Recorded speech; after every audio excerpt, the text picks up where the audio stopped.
Thanks for joining us again. In this episode, we have a great conversation with Avriel Epps, who is the founder of AI for Abolition, a researcher currently at Cornell.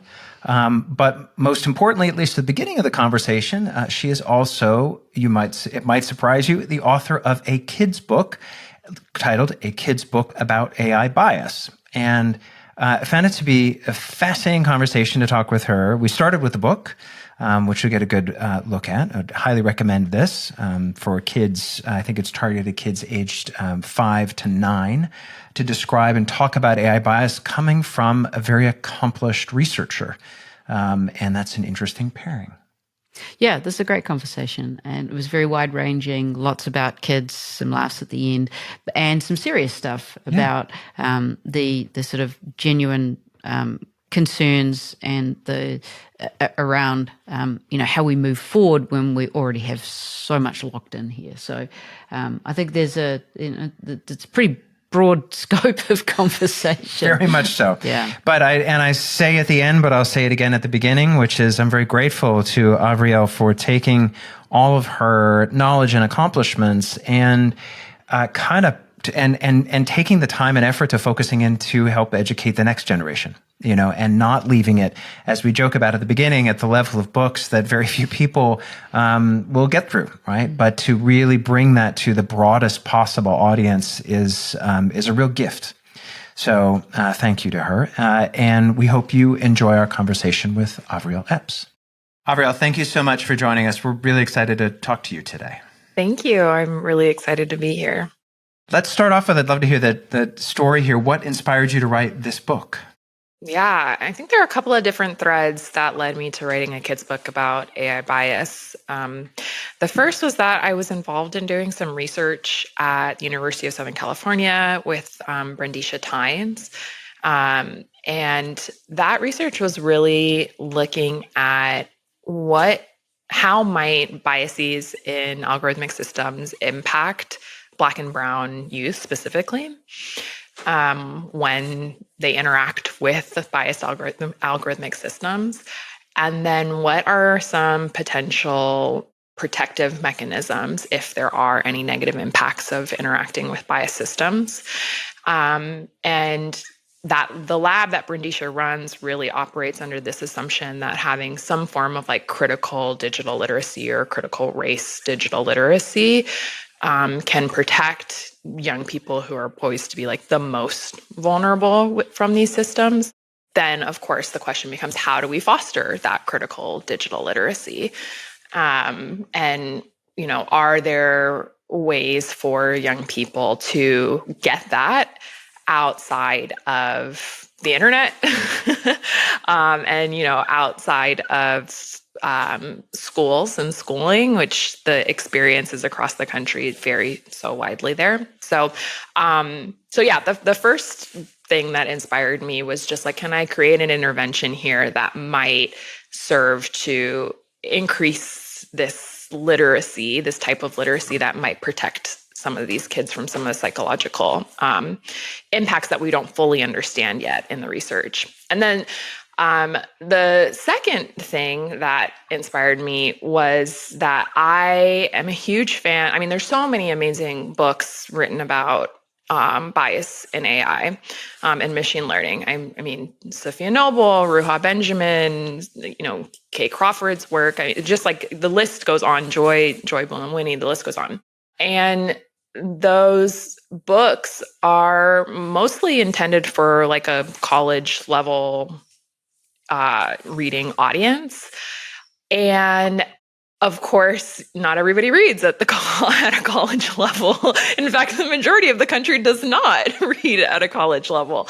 And so, if we're trying to reach the folks who are poised to be most impacted by the rise in artificial intelligence, either through, changing in labor structures, changes in the economy, jobs being taken away from folks. And then, of course, folks who are majority or folks who are people of color or women who these systems may not work as well for.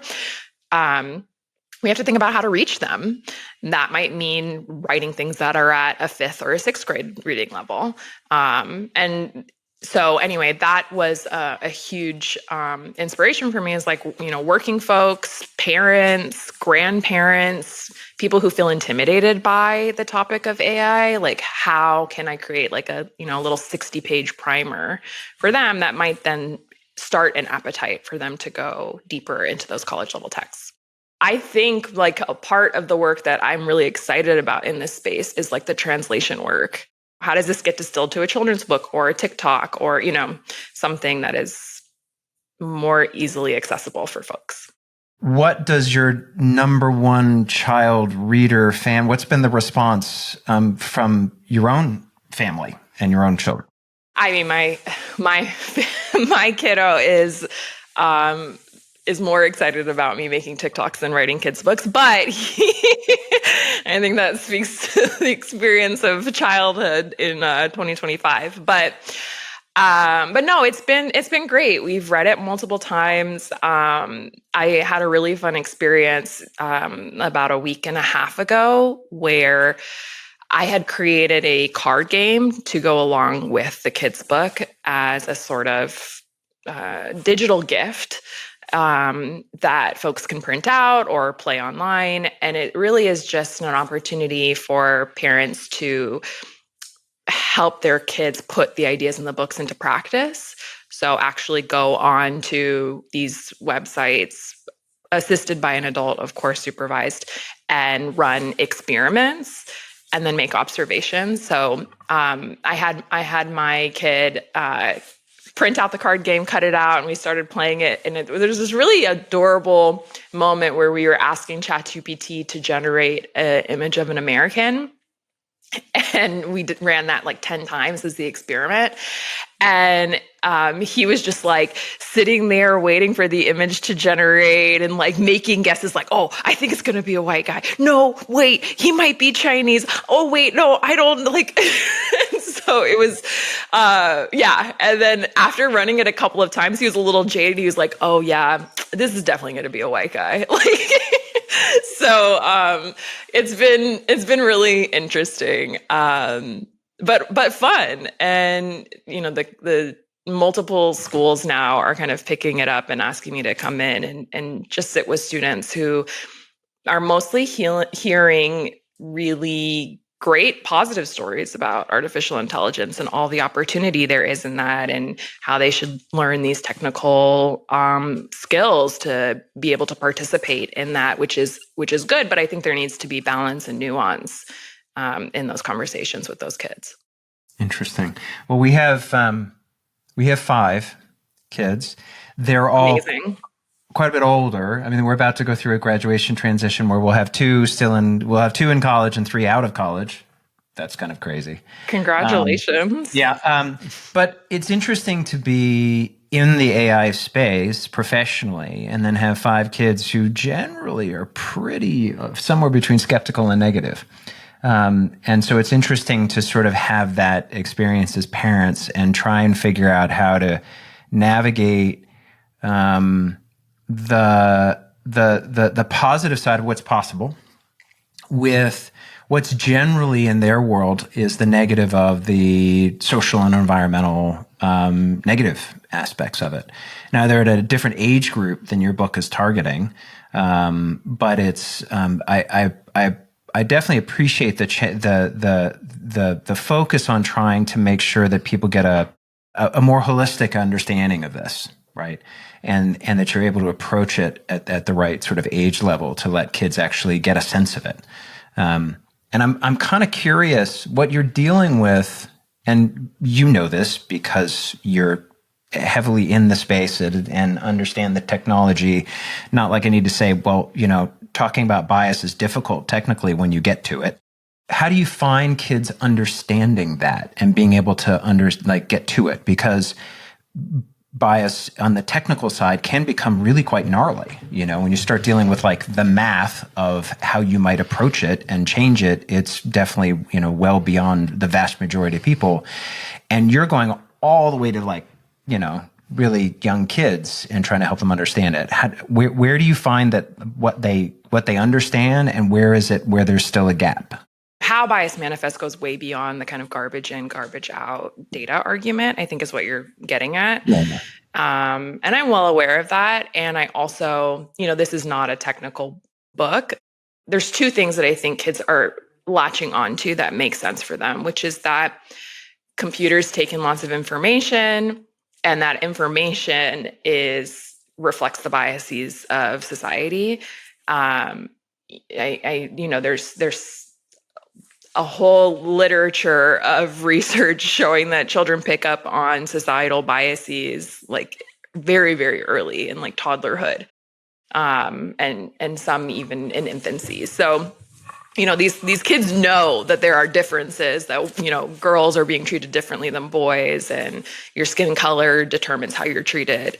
And so to make that leap that a computer can do that is actually not that difficult for them.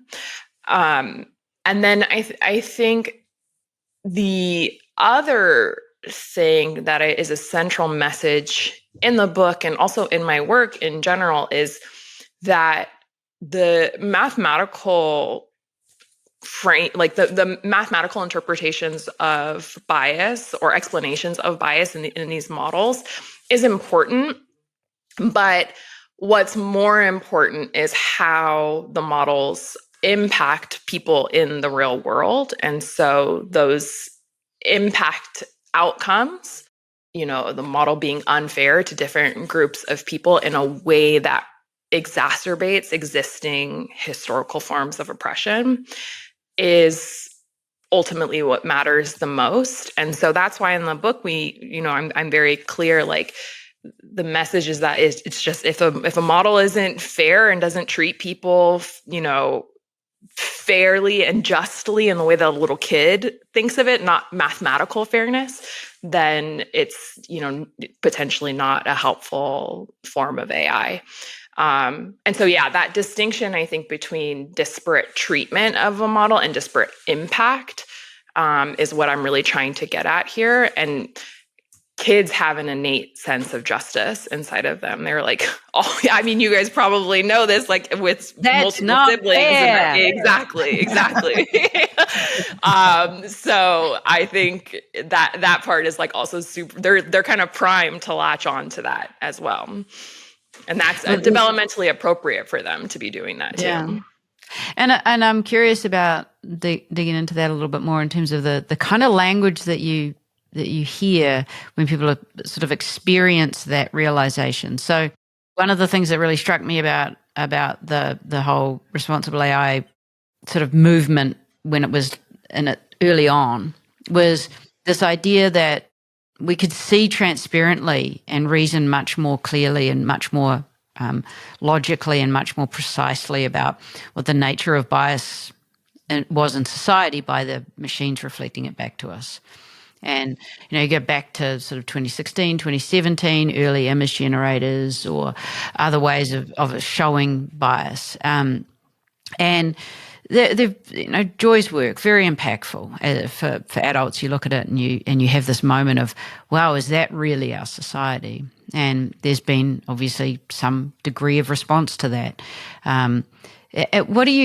What changes in language do you hear from a 6-year-old? What changes in how they perceive the world, or is that sort of developmentally beyond them, and it's more hidden, or are there things that are explicit that you notice? I think like the difference that I'm seeing in children in comparison to adults who are having this conversation is that children are just much more blunt about things as well. I mean, that example of my kid being like, oh, it's going to be a white guy or it's going to be a Chinese guy. Like an adult, no adult would, maybe not no adult, but it would be rare. Many adults would temper that response. Yeah. Right, exactly. They would find maybe a more PC way to say that. I'm not sure, but we have all kinds of like linguistic tools to kind of like blunt the impact of experiences or witnessing injustices in the world, because it's it's hard for us psychologically to like bear witness to that. So we come up with all kinds of coping mechanisms to make it seem less bad. And kids don't really care about that, I think, or they don't have that programming yet. So that I think is actually kind of like one of the beautiful things of starting these conversations early is to kind of like nurture and foster that so that they don't become not that we don't want them to have more sophisticated ways of expressing what they see, but to not sugarcoat. I think that there is like a tendency in polite society to try to sugarcoat these things, and that ultimately does everyone a disservice. It operates in service actually of white supremacy because it keeps us from really truly confronting these kinds of injustices with the force and the like gravity that they deserve. I'm not sure if that answers your question, but it's just something that you're a thought that was provoked by it. Oh no, I think that's fascinating because it's this idea because part of how we condition to quote unquote for polite society, but the whole kind of as you become an adult and you learn to read the room a little bit more and you're not blurting things out exactly how you think of them. So sorry, I know that in today's political context, there's a lot of things going on there. But this idea that as a kid, you're able to say something that you couldn't say later on might actually change sort of, maybe there's a lot to take in there about the trajectory that we might see and how society, how we see AI adopted over the next 10, 20 years as 6-year-olds now exposed to these ideas are able to express, and they'll hold those ideas. They'll be formative. They'll be part of their representations of the world in a more conscious way. But it sort of struck me just saying that it could take maybe the responsible AI movement just literally takes a generation because it takes this much time for the exposure of these biases to be able to be talked about in such sort of almost simple ways. The way that adults wrestle with that, with that, what you can say and what you can't say, the way that adults wrestle with that is often through humor, making jokes about it. And there's skits on Saturday Night Live or whatever that sort of play, and it's very much in the public consciousness, right, to talk about these things. But kids just have a different level of what they feel they're allowed to say. Right. And the way that we respond to them when they say those things that are not what we would say also, I think, really shapes the trajectory too, because I can imagine, many households or maybe in previous generations, kids were like, no, adults would be like, no, we don't say that, and like make them feel shame or make them feel embarrassed, versus being like, okay, let's have a conversation about this. Like, actually, let's put it on the table and let's talk about it, which is what I'm hoping the way that the messaging in the book is also so clear and direct, encourages parents to have those really kind of direct and frank conversations with their kiddos about these things too. Are there things that you've learned from the interactions with kids that you can then apply in your work with adults? Like, are there any takeaways with the way that kids have responded to things, how they've interacted with the book, how they've responded to, the discussion of bias that helps you see things differently in working with adults? Yeah, I think I think maybe I've adjusted my approach. I haven't thought about this, like articulated this before, but for kiddos, you just make the assumption that they see things that are going on. They make their observations, but they don't have these like formal theories or frameworks for why things are the way they are. And so I end up doing a great deal of like explaining what is social hierarchy? Why does that exist? And really just getting down to like the very basics of why we see these differences manifest in society. Which, of course, there are competing theories for that. Like I have my theory as in my positionality as being a Black femme person. Somebody else might have a different one, but and so I have noticed myself doing more of that with adults too, actually, not making the assumption that they have. I think also being in academia for so long and being in college university settings has like built into me some assumptions that everyone's coming to the table with kind of like a literacy around race and gender as social constructs. But I don't think that's necessarily the case for all. I mean, I know it's not necessarily the case for all adults. So I've done a lot more, I would say, public engagement with adults around just some basic, what is race? Why is it a social construct? How does it operate in the world? And then jumping to, okay, and this is how AI complicates or, reinforces all of those things.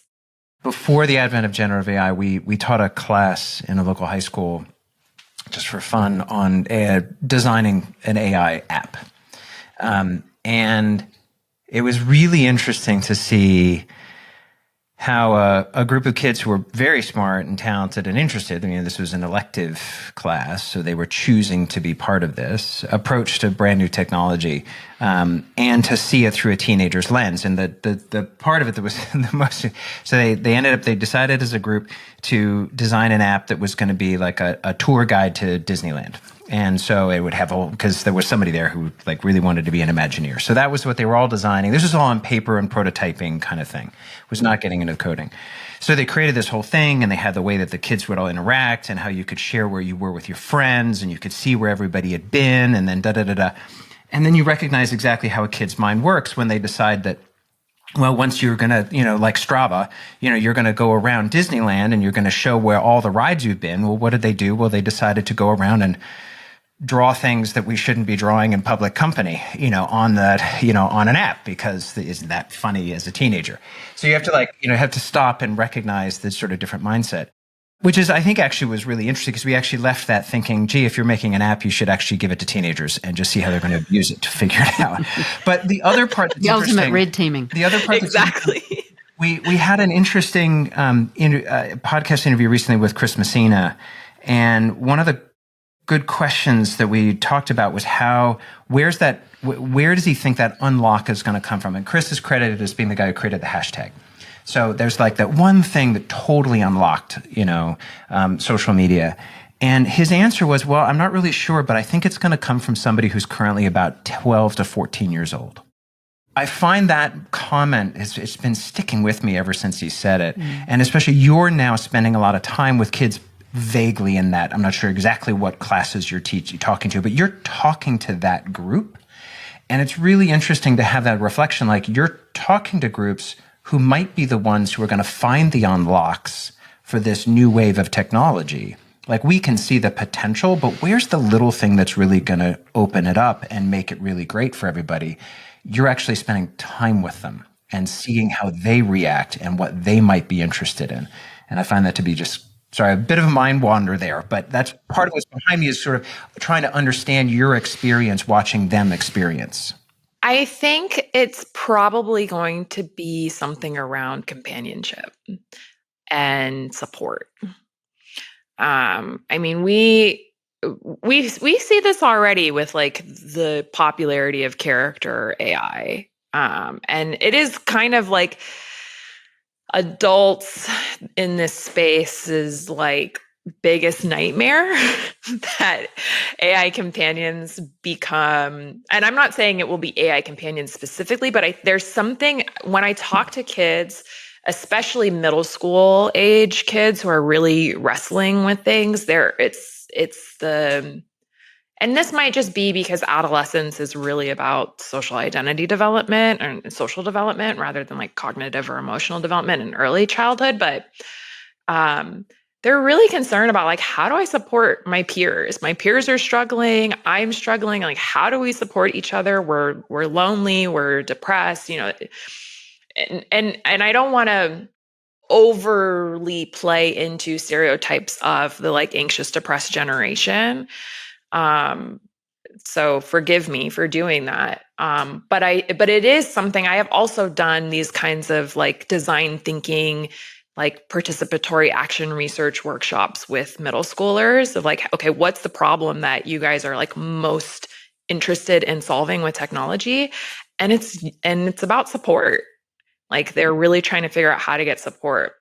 And I mean, I could hypothesize a lot about why that might be. I don't think it's like the phone's fault. I don't think it's like, the parents' fault or the kids' fault necessarily, but like, I hear that from them a lot. With the smaller kids, like, kindergarten through maybe fourth grade, they're thinking about what are like fun tasks that I can get computers to do for me, or things that I don't like doing. So yeah, maybe that's the direction it'll go in for them. And again, maybe this is just developmental stage dependent. But that's what your story makes me think of. Yeah, the developmental stage of being a parent and having small children, and you're asked what you want a humanoid robot to do, and it's almost always to fill the dishwasher and empty it. No, there are just perennial problems that, depending what age you are, that you at. For us, what do we want an AI to do? Figure out health insurance. There's the same kind of like, there's these just things that within the cohorts just seem to be so common. I'm reading through some of your other academic research, stepping away a little bit from the book, and what comes across to me there is also a degree of, especially in Gen Z, not so much as our Gen Z daughter just reminded me this morning, we're not children anymore. You have to have another generation. But in your Gen Z work, a strong element of protest and a strong element of agency that is really very new and very particular to this generation that grew up natively digital. And I wonder how you see in the work that you're doing that manifest as not just as protest, but as creativity, as innovation, as new ways of conceiving what this technology should do for us, rather than just sort of harm prevention. I love that question. I think one way that I might flip that question a little bit is that it is like a maybe uniquely American, I don't know, but like across generations, I think there have always been contingents of folks being deeply engaged in protest. But with Gen Z, I think we see really new forms of digital protest that are super interesting to me, because I am not fully convinced actually that they are more effective. Like, I think the jury's still out around like, does digital protest, even if it creates mass mobilizations, folks in the streets in the way that we saw in like 2020, the quick, fast-paced nature of digital protest may actually really hinder its ability to create meaningful, long-lasting changes or progress.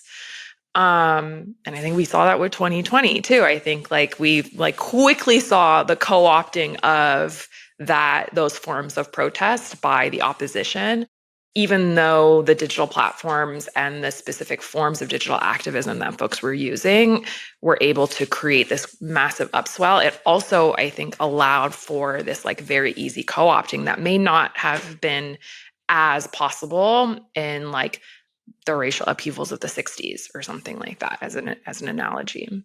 Because there's always this tension of if it's easy, it's not so long lasting. You're missing some foundational work, and the same goes for expertise, right? And any other digital interaction in that sense, connection. Absolutely.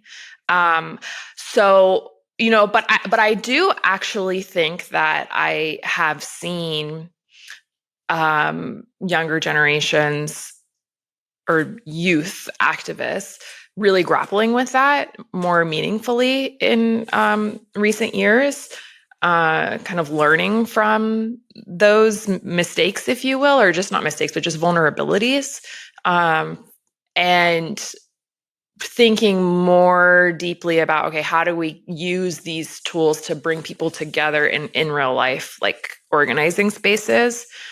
And I'm hearing from a lot of the community organizers that I am like around, that folks have realized that it was exciting that there were like these new tools to use to get the word out about things, but we actually have to go back to like basic political education, like grassroots, like coalition building, like things need to like, we actually need to like return to kind of more tried and true forms of community organizing. So I'm curious how Gen Alpha, as they kind of move in through teenagehood and like college age, which is like, a stage in life where one becomes like really politically active, how they relate to digital tools and AI specifically.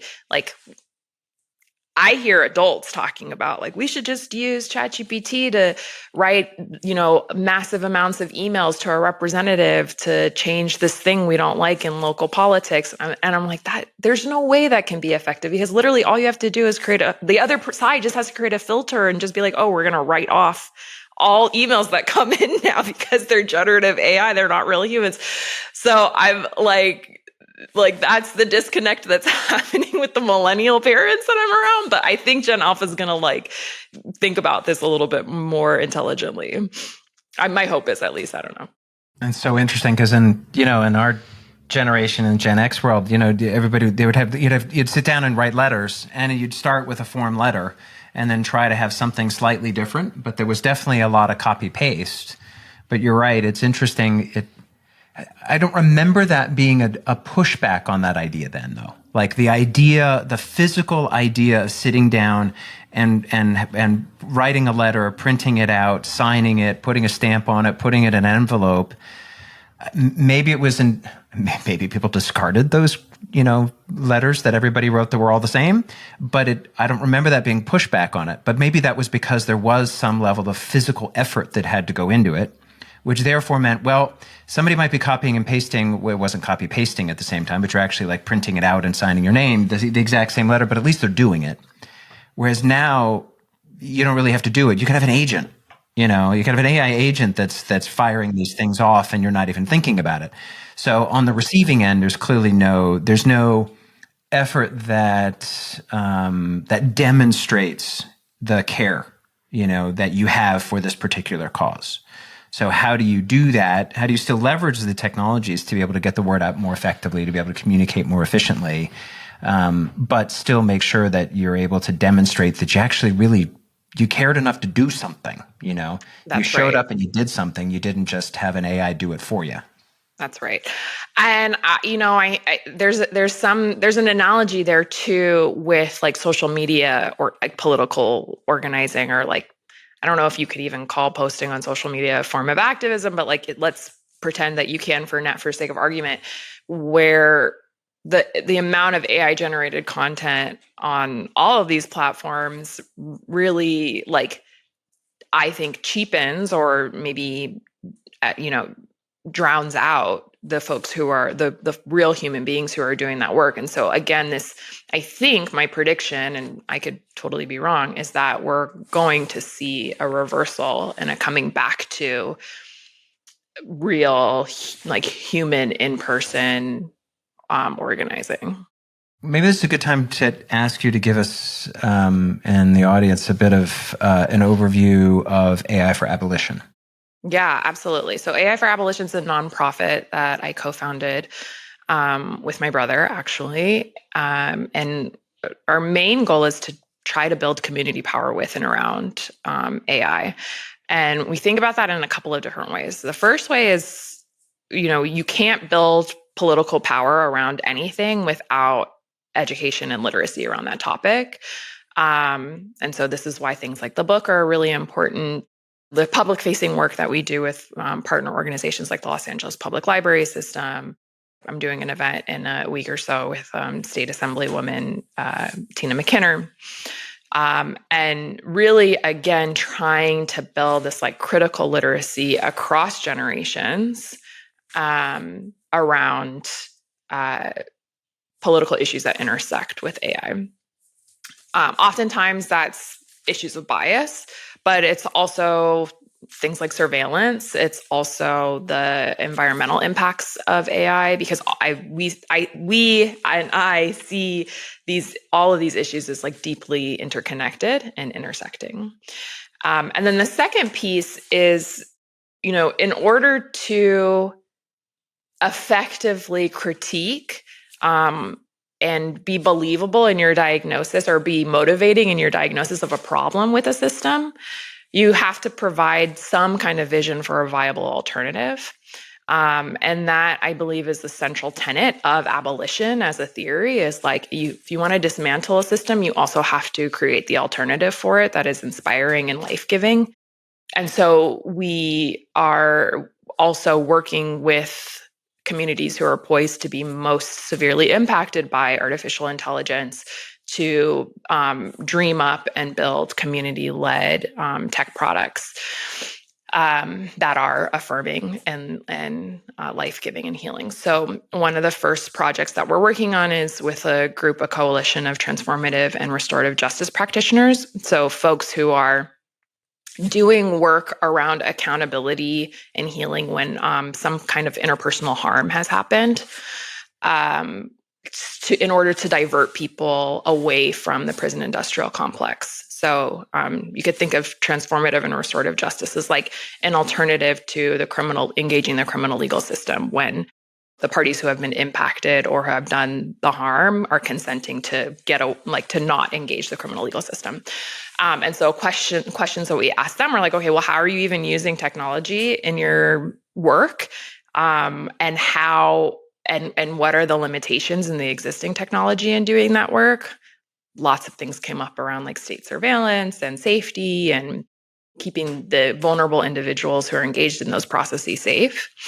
And then, and also needing more capacity to do this work. Like there's just way more demand for alternatives to the criminal legal system than there are actual practitioners who know how to do this work well, and they're turning people away. And so we worked with them to kind of get them up to speed on what the technology is and is not, because there's a lot of misconceptions. And then dream up like how might in an ideal world, how might AI increase your capacity to do this work?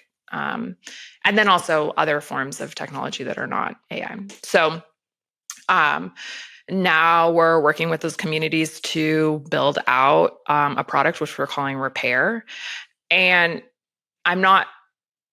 I think AI for Abolition is not necessarily concerned with creating this like next killer app or this like tech for good thing that's going to take off and change the world. It's more so small tech that can be used by small communities, but is done in a open source, open science way, so that the process, a new way of thinking about development of technologies like predictive technologies, can then be replicated by other communities who want to kind of pick up where we left off. If there was one thing you could change about AI today, what would it be? The main thing that needs to be solved for first around the technology is not actually the technology. It is the incentive structure around how the technology is built.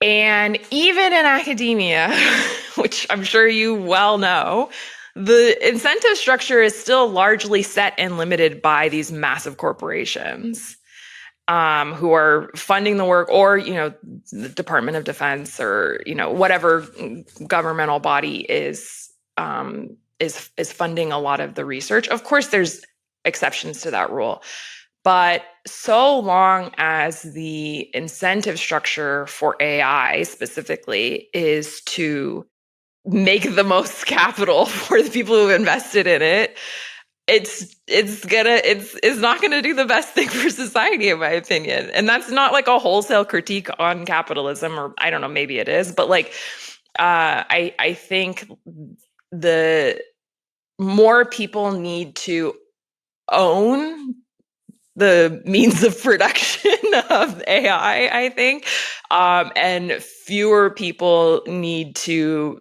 be concerned with it maximizing profit. We could spend a lot of time talking about that. You answered that really well, because that like took like a minute and a half. Yeah. And honestly, I think you kind of went to the heart of it, right? Well, because it's not like you're trying to make a wholesale critique on capitalism. It's the fact that this is supposed to be for us, but we have zero stake in it. That's right. Not only that, it's supposed to be for us, and it also could not exist without us. Yes. I mean, that's the part that always blows my mind. And I've done this. I've gone to like the websites where you can look up like what images exist in the database that trained this image generator, and like searched my name for things. And like there are pictures of me that have trained image generators. Like, why do I not have control over how this thing is used? That's wild to me. Let alone all the invisible data that I have produced or that is in my likeness. That like, so all of us, or any of us who have ever been connected to the internet, are this could not exist without us. Well, it can't, and it is fair to say that there is, whether you're making a wholesale criticism of capitalism or not, it is fair to say that this is a pattern that is repeating because of capitalism. Capitalism is fundamentally extractive. We created machines in part to extract things from the world to be able to make money from them. We've now created computing machines that are extracting from us. And for those who are listening now who haven't listened to it, go back and listen to our interview with D. Graham Burnett and talking about the attention economy and how the extractive pattern of fracking our attention into commoditizable little bits. One of our core concerns that we've talked about now for a while is that we transition from an attention economy into an intimacy economy, and that it just transitions, and we're extracting all of this intimate information. And we're sitting now in a world where we can see it play out. You use ChatGPT enough, it's building a memory of you, which is extremely useful. Honestly, it's been one of the features that is a little bit hidden, but it is definitely something that has improved the functionality of it. But where does that memory reside?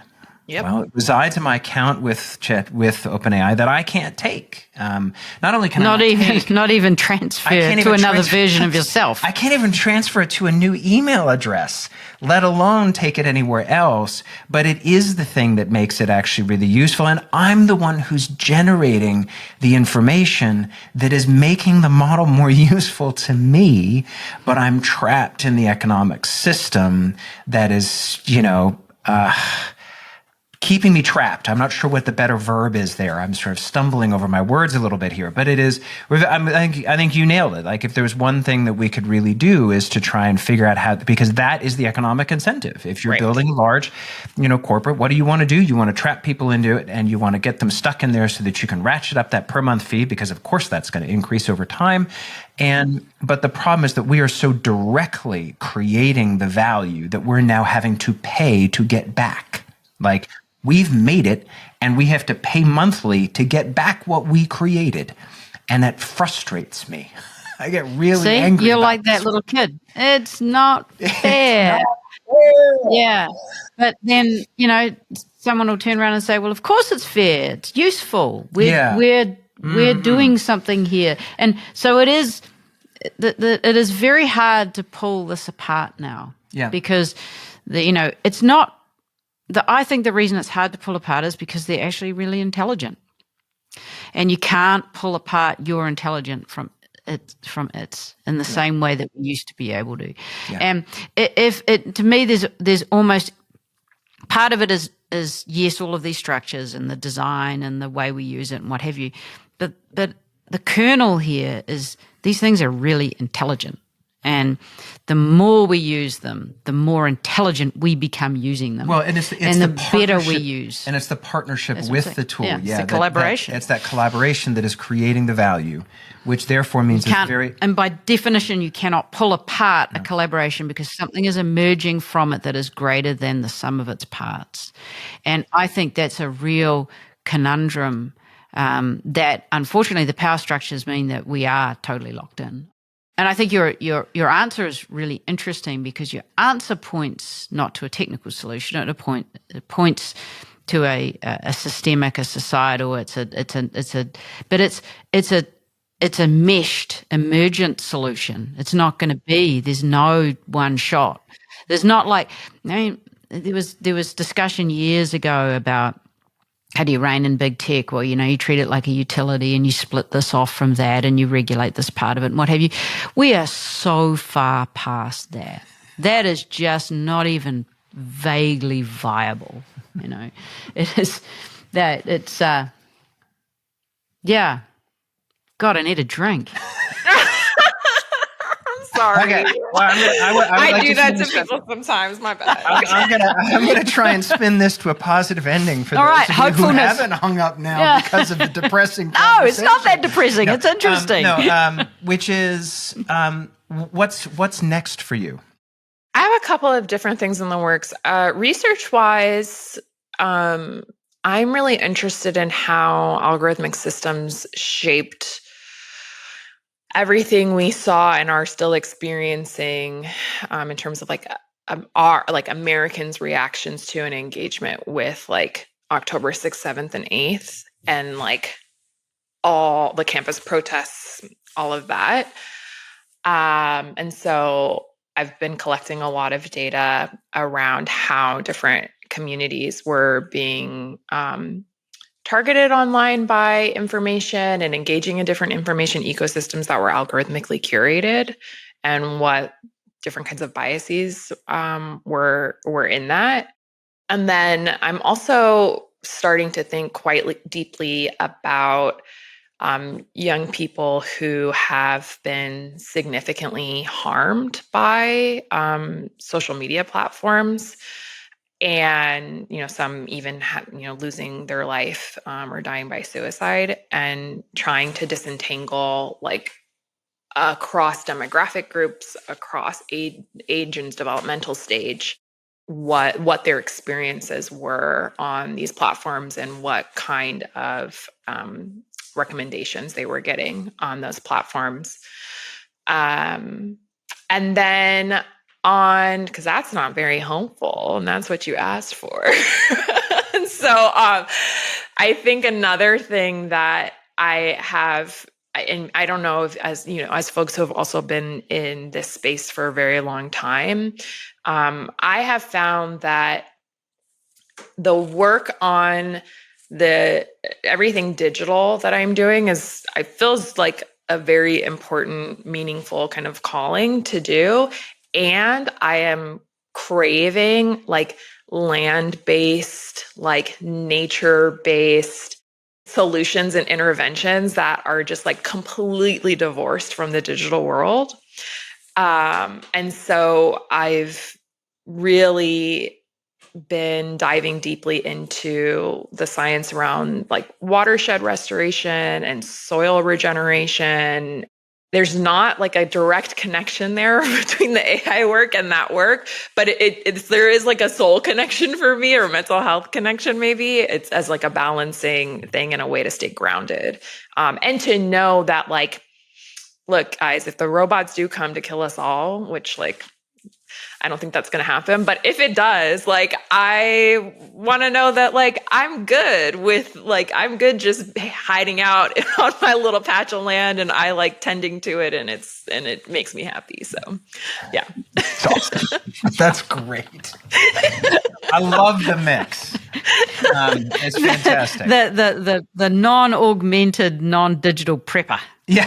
Yeah, right, exactly. I'm not a prepper, but I have ducks. I'm I need the silicon-based stuff is over here, and I need straight up just carbon life forms like Yep. totally I get it. separate over Yeah. here. Yeah. That's where we That's live awesome. in. That's where we live in the mountains. Yeah, exactly. Oh my God. Yeah. Same. Well, that's awesome. So I just close by saying thank you for all of the work you do. I think it's the stuff that feels a bit more targeted for adults is fascinating. But I think it's also really, really important that you've taken this to the sort of the youngest, group that can actually absorb it, to start the next generation thinking about it. And so I think that's an amazing journey that you've done. And thank you for doing that, because we need the next generation to be growing up aware, and thinking, starting to think of what might be better. Because, as we sort of said earlier, they might be the ones who actually create it. We might be too old to actually think of what's actually really going to work. And we want them to be thinking of something productive, and that's good for all of us. So thank you. Oh, thank you so much for that recognition and for this conversation. It was really fun. It was a pleasure.